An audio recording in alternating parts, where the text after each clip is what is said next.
ایک شخص خدا کو نہیں مانتا تھا، وہ کہتا تھا کہ میں اللہ کو نہیں مانتا، وہ کہتا تھا کہ دنیا میں جو نظام چل رہا ہے وہ انسانوں کی وجہ سے چل رہا ہے، اللہ کی وجہ سے نہیں چل رہا، دنیا میں جو ترقی کا کام ہو رہا ہے وہ انسانوں کی وجہ سے ہو رہا ہے، اللہ کی وجہ سے نہیں ہو رہا۔ تو وہ شخص امام ابو حنیفہ رحمۃ اللہ علیہ کے پاس آیا اور کہا کہ حضرت میں اللہ کو نہیں مانتا، اس بات پر میرے ساتھ مناظرہ کرو، اگر آپ نے ثابت کر دیا کہ اللہ ہے، موجود ہے، تو میں مسلمان ہو جاؤں گا۔ تو انہوں نے ٹائم رکھا کہ کل 10 بجے ہمارا اس بات پر مناظرہ ہوگا۔ تو امام ابو حنیفہ رحمۃ اللہ علیہ نے کہا ٹھیک ہے۔ تو جب صبح ہو گئی تو وہ شخص فکس 10 بجے اس مقام پر پہنچ گیا جہاں پر مناظرہ ہونا تھا، لیکن امام ابو حنیفہ رحمۃ اللہ علیہ نے آنے میں تھوڑی سی دیر کر دی۔ مثال کے طور پر 10 بجے پہنچنا تھا، وہ امام ابو حنیفہ رحمۃ اللہ علیہ 12 بجے پہنچے جان بوجھ کر۔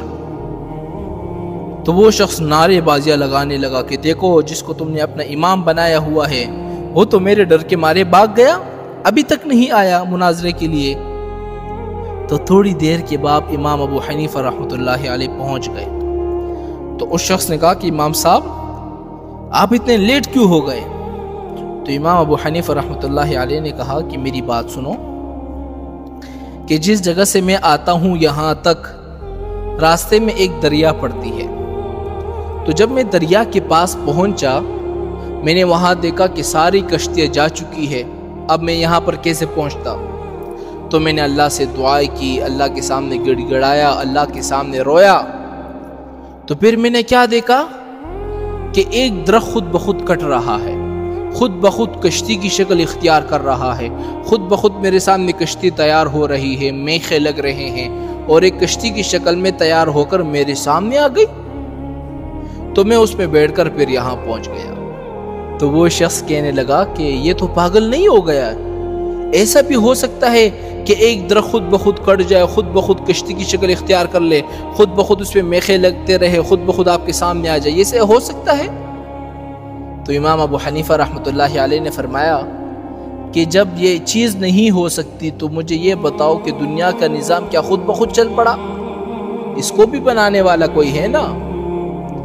تو وہ شخص بالکل لاجواب ہو گیا، چپ ہو گیا۔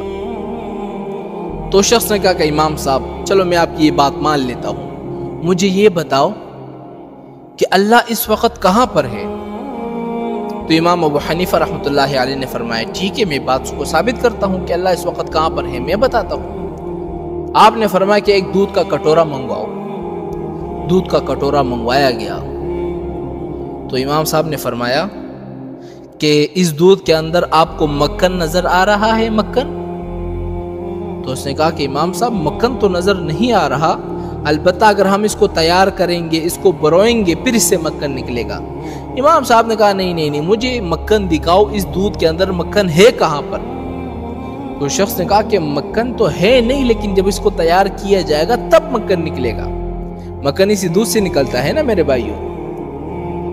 تو امام صاحب نے کہا کہ نہیں مجھے مکھن دکھاؤ۔ اس نے کہا مکھن تو فی الحال نظر نہیں آ رہا۔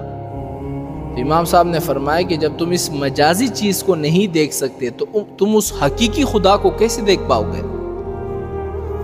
وہ شخص بالکل چپ ہو گیا، لاجواب ہو گیا۔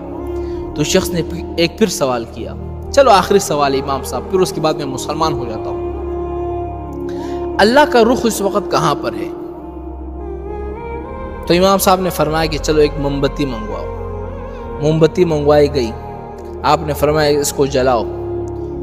جب جلائی گئی تو امام صاحب نے فرمایا کہ اس کی روشنی کس طرف ہے؟